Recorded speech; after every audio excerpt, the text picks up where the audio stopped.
Hi, I'm Carmody for Stylist Beauty Basics. As women get older and mature, their makeup routine needs to change a little bit to keep up with their changing texture of their skin. The first thing you always want to start off with is a nice luminizing face primer. It smooths out the skin's texture and the light reflecting particles gives the skin a radiant boost. After you've used your primer, you want to bring in a foundation to even out your skin's texture.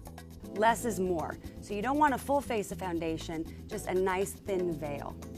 Another thing that happens with mature skin is that we tend to become more dry as we get older. So you want to restore a little bit of moisture. So cream blush always looks a lot more fresh and a lot more youthful on older skin than, say, a powder blush does.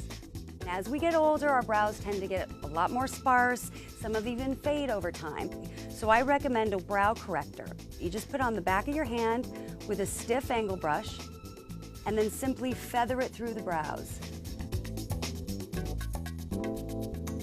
Now we want to bring in eyeshadows, and I don't like to use a lot of eyeshadows on women when they get older because it actually weighs down the lids. What you want to do is choose a really nice highlight and a really pretty lid shade. Of course, the highlight shade is always the lightest in the palette, and you want to apply that right underneath the brow bone.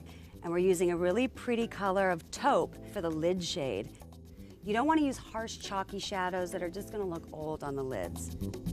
Now, the last thing is to polish off the eyes with mascara.